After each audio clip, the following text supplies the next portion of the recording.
Hello, guys, and thank you so much once again for joining me on this episode of Indiana Sports Connection. I am your host, Aaron Webeking. Thank you so much for joining me on this episode, and we have a lot of big things to talk about with the Indianapolis Colts.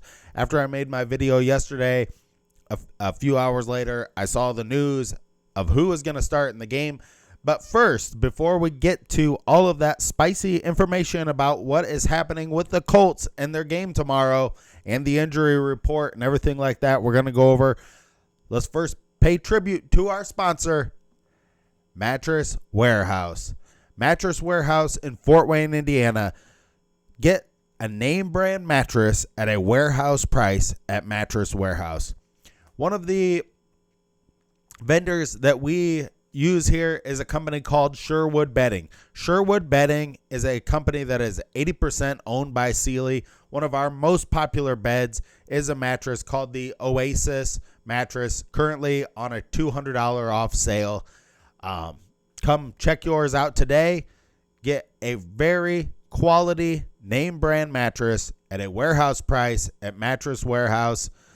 These mattresses are going out the door at $9.99 right now on a really great sale, or sets as low as $10.99 for a queen set and an Oasis mattress with a pocketed coil and a 10-year warranty. Come into Mattress Warehouse on Lima Road or Illinois Road or 1808 North Coliseum and check out our products today. The only locally owned mattress company in Fort Wayne. Keep it local. Thank you so much for your support. All right, let's get into talking about the Indianapolis Colts and Anthony Richardson, who will not play in the game on Sunday. About 20 hours ago, the Indianapolis Colts, after I made my video yesterday, set out a message that Anthony Richardson will not play in the game this Sunday, and Gardner Minshew will start instead of Anthony Richardson. So everything I was talking about in that video yesterday, you can go ahead and scrap. I mean, I thought it would be a good experience for him to play in the game, but apparently all things, he did not practice all week, and it was going to be a really, really tough game, especially with the weather forecast. They're hoping that this cyclone moves off. It's like a tropical cyclone that's just moving up the East Coast real slowly. So it might be a really wet game. I foresee this to be a very low-scoring game. Now, the Baltimore Ravens, they have an unbelievable record when they score more than 20 points. They're like undefeated. I don't think they've lost any games where they score more than 20 points. So the Colts are going to have to put together some pretty good numbers to be able to beat this team. Gardner Minshew, he played against Baltimore as a Jacksonville Jaguar. We know how crappy those Jacksonville Jaguar teams were just about 3 or 4 years ago. They were really bad. He had decent numbers. I think he threw, it was like 226 yards, and he was like 23 of 29. So he's had a little bit of success against the Ravens. Minshew's going to try to get the ball underneath.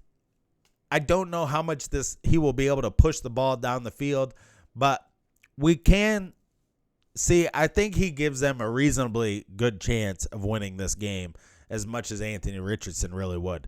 I mean, you take Richardson, yes, he's a lot more athletic. Has a lot more pop and stuff like that. I mean, a lot more arm strength, it seems.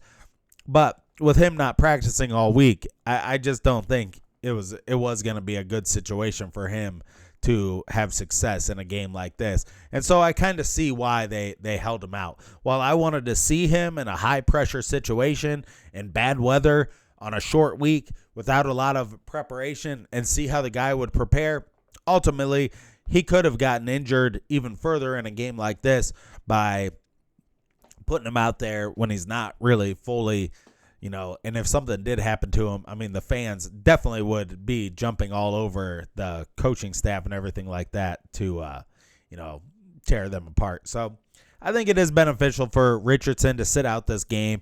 I think it's going to be beneficial to the Colts. And, I mean, coming into this season with a rookie quarterback, I don't think we were thinking we were going to win more than 3 or 4 games. That's probably like 4 to 6 games is probably the average for people I talk to of what they think the Colts are going to win. Hey guys, if you like this channel, subscribe to Indiana Sports Connection. It's totally free. Thank you so much for joining me on this channel. But if you would like the channel, subscribe if you like the video and share it with your friends. And we can start a conversation about the Colts on this channel where we can talk about what is going on with the team and banter back and forth. So it's totally free. Sign up for Indiana Sports Connection. Just hit that subscribe button down below and you will be signed up and you will see the videos when I put them out. Trying to do a video almost every day, but about 4 or 5 days a week on this channel. But so we were talking about Richardson and Minshew. I really do think it is I think it's going to be a low-scoring game. Honestly, I think it's going to be a 17-20 or maybe a 17-14 type of game. The Colts, so one big advantage the Colts have is I have the injury report for the Ravens up. The Ravens have 7 guys from their starting lineup out in this game. I mean, that is pretty significant. That's like a third of their team. So Odell Beckham, wide receiver, out with an ankle. Running back Justice Hill out with a foot. Outside linebacker Odaf Owe out with an ankle.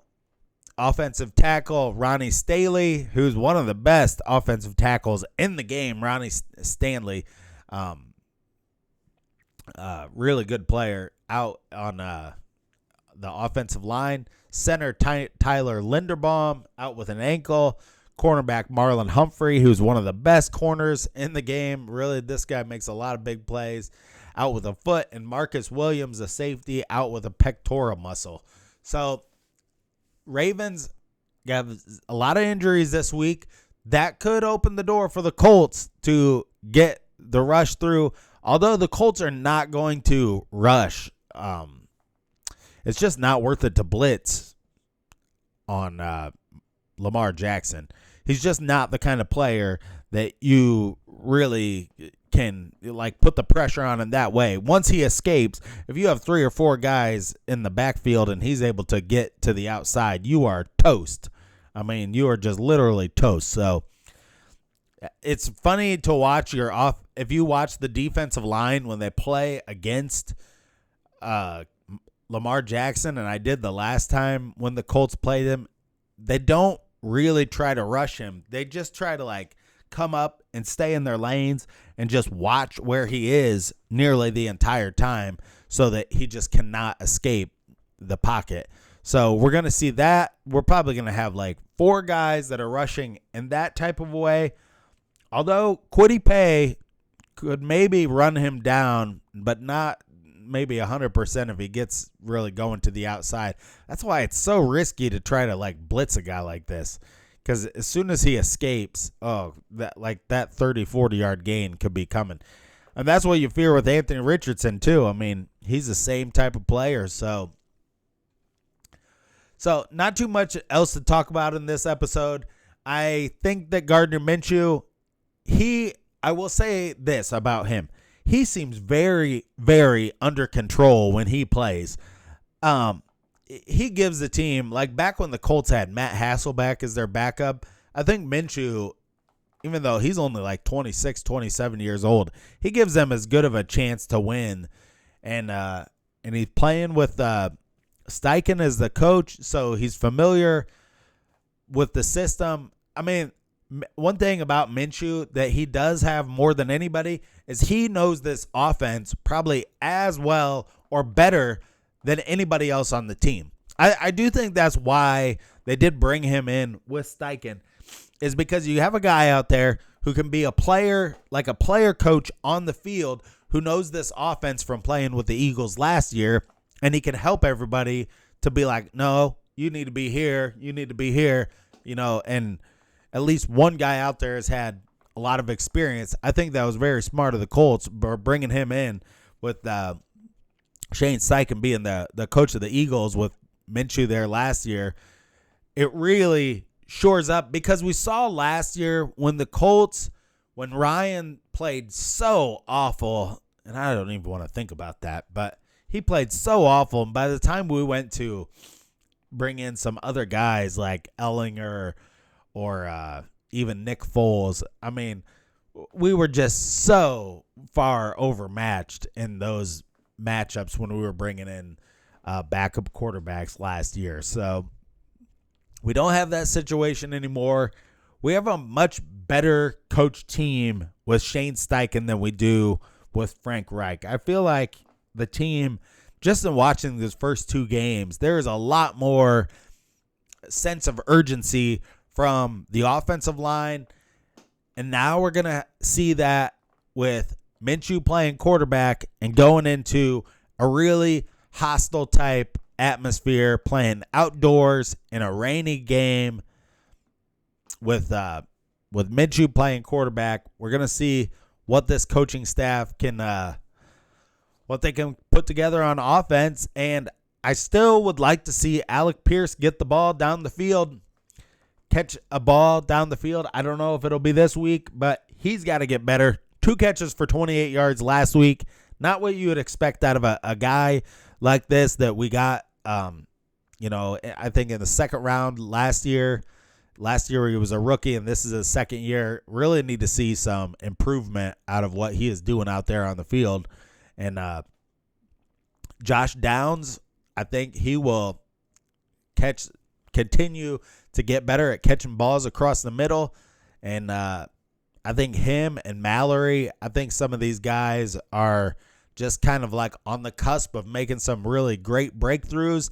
And let's face it, I think Minshew will be better at distributing the ball to the playmakers than Anthony Richardson, just because he's had a little bit more experience. He's a little bit more comfortable just sitting in the pocket and delivering the ball. And he is Mr. Cool out there. Gardner Minshew is one of the coolest guys out on the field.